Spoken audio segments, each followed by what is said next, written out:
Hello friends, সবাইকে welcome. গত দিনে আমরা পুঞ্জিত ক্ষয় নিয়ে আলোচনা করেছিলাম জিওমরফোলজির। আজকে একটা নতুন টপিক, যে টপিকটা হচ্ছে ঢালের বিবর্তন বা ইভলিউশন অফ স্লোপ।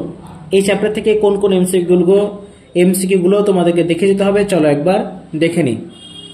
পর্যায়িত ঢালের ধারণা প্রথম কে দেন? সঠিক উত্তর হবে অপশন সি, গিলবার্ট। যেহেতু আমার উত্তর দেখো মোটামুটি করা হয়েছে, আমি তোমাদেরকে অপশন না পড়ে বলে দিচ্ছি, এটা সময় কমবে।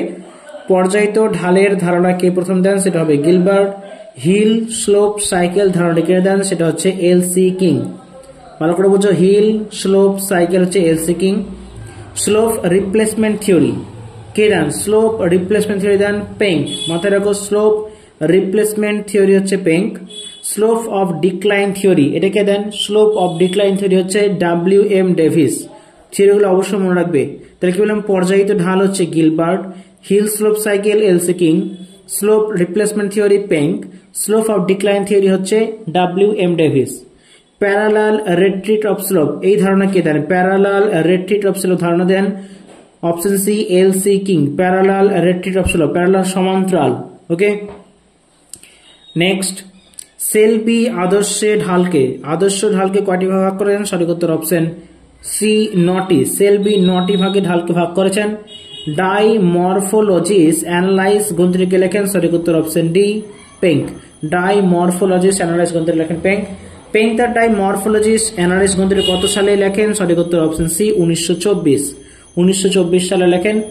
উত্তল ঢালের ধারণা প্রথম কে দেন? উত্তল ঢাল মিন্স এই যে ঢাল, এটা বলে উত্তল ঢাল, এটা বলে অবতল ঢাল। যে উত্তল ঢালের ধারণা কে দেন? সঠিক উত্তর জি.কে. গিলবার্ট। জি.কে. গিলবার্ট উত্তল ঢালের ধারণা দিয়েছিলেন। নেক্সট, জিওগ্রাফিক্যাল এসে গ্রন্থটি কে লেখেন? জিওগ্রাফিক্যাল এসে গ্রন্থটি লেখেন W.M. ডেভিস। অসম বিকাশ তথ্য আনইকুয়াল ডেভেলপমেন্ট থিওরি সেটা হচ্ছে ক্রিকমেগ, CRICKMAG, ক্রিকমেগ বা ক্রিকমে বলা হয়। ওকে, বাংলায় বলা হয় ক্রিকমে। তাহলে অসম বিকাশ তত্ত্ব কে দেন? ক্রিকমে। কোন ঢালকে ক্রমবর্ধমান ঢাল বলা হয়? সঠিক উত্তর অপশন এ, উত্তল ঢালকে ক্রমবর্ধমান ঢাল বলা হয়।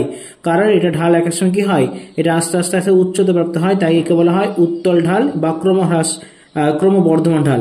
আবার দেখো, কোন ঢালকে ক্রমহ্রাসমান ওয়ার্নিং স্লোপ বলা হয়? কাকে? সঠিক উত্তর অবতল ঢাল, অপশন বি। তাহলে এই ঢালটা যখন আবার এরকম নিচু হয়ে যাচ্ছে তখন তাকে বলছে আমরা অবতল ঢাল বা ওয়ার্নিং স্লোপ। ঢালের কোন অংশকে ভারসাম্য ঢাল বলা হয়? সঠিক উত্তর অবতল ঢালকে ভারসাম্য বলা হয়, কারণ একটা উঁচু কোনো জায়গা হাইল্যান্ড ক্ষয়ের দ্বারাকে আস্তে আস্তে সমপ্রায় ভূমিতে পরিণত হয়, কখনো কখনো অবতল ঢালে পরিণত হয়, সেজন্য এটাকে বলা হয় ভারসাম্য ঢাল বলা হয়। স্লোপ বইটিকে লেখেন? স্লোপ বইটি লেখেন ইয়াং। অপশন এ সঠিক উত্তর ইয়াং। ইয়াং কত সালে ঢালের বিবর্তন সংক্রান্ত মডেল উপস্থাপন করেন? ইয়াং কত সালে ঢালের বিবর্তন সংক্রান্ত মডেল উপস্থাপন করেন? সঠিক উত্তর 1963 বা 1963। প্রাথমিক ঢালের পাদদেশে ক্ষয়প্রাপ্ত পদার্থ সঞ্চিত হয়ে একটি মৃদু ঢালের সৃষ্টি হয়ে তাকে পেঙ্ক কি নাম দিয়েছেন? সঠিক উত্তর অপশন সি, হ্যালডেন হ্যাং। কি বললাম? Haldane hang. প্রাথমিক ঢালের পাদদেশে ক্ষয়প্রাপ্ত পদার্থ সঞ্চিত হয়, এই যে এটা ঢাল, এই যেখানে ক্ষয়প্রাপ্ত পদার্থ সঞ্চিত হলো, এই যে মৃদু একটা ঢাল সৃষ্টি হলো, এই ঢালটাকে পেঙ্ক নাম দিয়েছেন হ্যালডেন হ্যাং। কনভেক্স স্লোপের অপর নাম কি? সঠিক উত্তর option A, waxing slope. Convex স্লোপের আরেকটা নাম হচ্ছে ওয়াক্সিং স্লোপ। ক্লিয়ার? আর যে ওয়ার্নিং, সেটা হচ্ছে অবতল ঢালকে ওয়ার্নিং বলা হয়। ডেব্রিস মানে যে ঢালে কি হয়, ক্ষয়িত পদার্থগুলো জমে একটা মৃদু ঢাল সৃষ্টি করে, সেটা হচ্ছে ডেব্রিস স্লোপ। কনকেভ স্লোপের অপর নাম কি? কনকেভ স্লোপের অপর নাম হচ্ছে ওয়ার্নিং স্লোপ। ওই যে অবতল বললাম, সেটাকে আবার কনকেভ স্লোপও বলা হয়। ফ্রি ফেস স্লোপ বা মুক্ত ঢালের নামকরণ কে করেন? ফ্রি ফেস স্লোপ এটা হচ্ছে option D, A Wood. A Wood কত সালে ঢালের বিবর্তন সম্পর্কে তার মতামত দেন? সঠিক উত্তর 1942 সালে। ধ্রুবক ঢালের ধারণা কে দেন? সঠিক উত্তর অপশন বি, পেঙ্ক। তাহলে কি বললাম? Free face slope Wood. আবার উড কত সালে দেন? সেটা 1942। ধ্রুবক ঢাল যেটা হচ্ছে কনস্ট্যান্ট স্লোপ, যেটা সেটা হচ্ছে পেঙ্ক। ট্যালাস ঢালের ধারণা কে দেন? সঠিক উত্তর অপশন ডি, উড। ট্যালাস ঢাল উডি বলেছেন প্রথম। পর্বতের শীর্ষদেশে কোন ঢালের নিদর্শন পাওয়া যায়? সঠিক উত্তর উত্তল ঢাল। পর্বতের শীর্ষদেশ যদি এরকম হয়, আমরা জানি এটাকে উত্তল বলা হয়, তাহলে পর্বতের শীর্ষ হচ্ছে উত্তল ঢাল। ট্যালাস ঢালের নতি কত? সঠিক উত্তর অপশন ডি, 35 ডিগ্রি ট্যালাস ঢালের নতি হয়। নেক্সট, কোন ঢাল বরাবর ক্ষয় পরিবহন ও সঞ্চয়ের মধ্যে সামঞ্জস্য তৈরি হয়? সঠিক উত্তর অপশন বি, পর্যায়িত ঢাল। পেঙ্কের ঢালের বিবর্তন তত্ত্বে গ্লিচ ফার্মিং এন্টুইক্লাং বা সমহারে ভূমির উত্থানে কোন ঢালের সৃষ্টি হয়? সঠিক উত্তর অপশন বি, অবতল ঢাল। নেক্সট, কোন আলোড়নে পার্শ্ব ঢাল সৃষ্টি হয়? সঠিক উত্তর মহীভবক আলোড়নের পার্শ্ব ঢাল সৃষ্টি হয়। মহীভবক আমরা জানি যে উল্লম্ব ঢাল মানে উপর নিচের ঢাল যে আন্দোলন হয় সেটাকে আমরা কি বলি? মহীঢাল বলি। এর জন্য কি হয়? পার্শ্ব ঢালের সৃষ্টি হয়। ধোঁয়াট ঢালের অপর নাম কি? সঠিক উত্তর অপশন সি, অভিকর্ষ ঢালকে ধোঁয়াট ঢাল বলা হয়। পেঙ্কের মতে কোন ধরনের শিলায় ঢালের পশ্চাদপসরণ ঘটে? পশ্চাদপসরণ মানে রেট্রিট, সেটা হয় সমসত্ব শিলায়। একই ধরনের খনিজযুক্ত শিলাকে সমসত্ব শিলা বলা হয়। কত সালে স্যাভিগিয়ার ঢালে তথ্য দেন? সঠিক উত্তর হচ্ছে 1952 সালে। ভূমিরূপ গঠনে আকৃতিগত একক কোনটি? দেখো অপশন দেওয়া আছে, দেখো ঢাল আছে, নতি আছে, আবার কৌণিক মান আছে, সবকটি। অপশন ডি হবে সবকটি। মানে ভূমিরূপ গঠনে আকৃতিগত একক হচ্ছে তোমার ঢালও হবে, কৌণিক মানও হবে, নতিও হবে। নেক্সট, ঢাল কটি মূল উপাদান দ্বারা গঠিত? সঠিক উত্তর হবে অপশন বি, 4টি। ক্লিয়ার? সেলবি কত সালে আদর্শ ঢাল ভাগ করেন? সঠিক উত্তর 1985 সালে। সিপেজ ঢাল এ কার্যকরী পদ্ধতি কোনটি? সঠিক উত্তর জলের দ্বারা যান্ত্রিক ও রাসায়নিক পদ্ধতি ক্রিয়াশীলতা।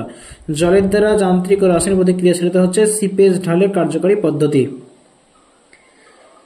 পেঙ্কের মতবাদের ক্ষেত্রে কোনটি সঠিক নয়? 4টি অপশন শুনে নাও। অগ্নিভবনের দ্বারা ঢালের বিবর্তন ঘটে, লোকাল বেস লেভেল দ্বারা ঢালের বিবর্তন নিয়ন্ত্রিত, ঢাল সমসত্ব শিলা গঠিত হওয়া আবশ্যক নয়, ঢালের সর্বত্র একই হারে ক্ষয় চলতে থাকে। সঠিক উত্তর অপশন সি, ঢাল সমসত্ব শিলা গঠিত হওয়া আবশ্যক নয়। কিং এর ধারণায় ঢালে ক্ষয় প্রতিরোধী অংশ কি রূপে অবস্থান করে? সঠিক উত্তর অপশন সি, ইনসেল বার্জ। তাহলে কিং বলেছেন ইনসেল বার্জের কথা। ঢালের বিবর্তনের ক্ষেত্রে স্যাভিগিয়ার কোথায় সমীক্ষা করেন? সঠিক উত্তর দক্ষিণ ওয়েলসের কারমাথান উপসাগরে স্যাভিগিয়ার সমীক্ষা করেন। প্রত্যেক ভূমিরূপ তার যৌবন ও পরিণত পর্যায়ে সর্বাধিক ঢাল সৃষ্টি করে উক্তিটি কার? সঠিক উত্তর অপশন এ, ডেভিস। ঢালের অবৈজ্ঞানিক ব্যবহার বলতে কি বোঝায়? সঠিক উত্তর হবে ঝুম চাষ, পশুচারণ, বিপজ্জনক নির্মাণ, সবকটি ঠিক। ঢালের অবৈজ্ঞানিক মানে নট সায়েন্টিফিক্যালি, ঝুম চাষ, পশুচারণ, বিপজ্জনক নির্মাণ সবকটি কিন্তু ঢালের অবৈজ্ঞানিক ব্যবহার। উত্থান ও ক্ষয়ের হার সমান হলে কোন ঢালের সৃষ্টি হয়? সঠিক উত্তর হচ্ছে ধ্রুবক ঢাল। উত্থান ও ক্ষয়ের হার সমান হলে কোন ঢালের সৃষ্টি হয়? সঠিক উত্তর অপশন ডি, ধ্রুবক ঢাল। কোন বিদ্যায় ঢালের বিবর্তন পড়ানো হয়ে থাকে? আমরা জানি যে টপিক নিয়ে আলোচনা করছে সেটা হচ্ছে জিওমরফোলজি মানে ভূমিরূপ বিদ্যা। ঢালের বিবর্তন কি? ঢালের বিবর্তন হলো অপশন বি, ঢাল সৃষ্টির পর্যায়করণ। কোন কোন পর্যায়ে কিভাবে ঢাল সৃষ্টি হয় সেটা। ভূমির প্রাথমিক ঢাল অনুযায়ী প্রবাহিত নদী কোনটি? সঠিক উত্তর অনুগামী নদী। মানে যে ঢাল বরাবর প্রথমে নদী সৃষ্টি হচ্ছে, একটা ঢাল বরাবর নদী যখন প্রথমে সৃষ্টি হয় সেটা হচ্ছে অনুগামী নদী। ডেভিসের মতে ঢালের বিলোপ সাধনের পর কোন ভূমিরূপ সৃষ্টি হয়? ঢাল যখন শেষ একেবারেই বিলোপ সাধন হয়ে গেল তখন কোন ভূমিরূপ সৃষ্টি হয়? সঠিক উত্তর হচ্ছে পেনিপ্লেন। ডেভিসের মতে পেনিপ্লেন। ডেভিস কিন্তু পেনিপ্লেন ধারণাটা প্রথম দিয়েছিলেন, তার ক্ষয়চক্র পড়লে আমরা বুঝতে পারবো। উডের মতে ঢালের বিবর্তন শুরু হয় কোন তল সৃষ্টি দ্বারা? সঠিক উত্তর খাড়াতল। উডের মতে কি হয়? খাড়াতল দ্বারা ঢালের বিবর্তন শুরু হয়। তো ঢালের বিবর্তন চ্যাপ্টার থেকে আমাদের এই কটা প্রশ্ন আমরা দেখলাম, গুরুত্বপূর্ণ প্রশ্ন। অবশ্যই তোমরা প্রশ্ন করছো, প্রশ্নের মধ্যে লিখে থাকো, যেহেতু এটাই ভেবে নিতে হবে লাস্ট অ্যান্ড ফার্স্ট তোমাদের এসএসসি, সময় নষ্ট করে লাভ নেই, ঝটপট পড়া শুরু করে দাও। আজকের জন্য থ্যাংক ইউ, দেখা হচ্ছে পরের ভিডিওতে।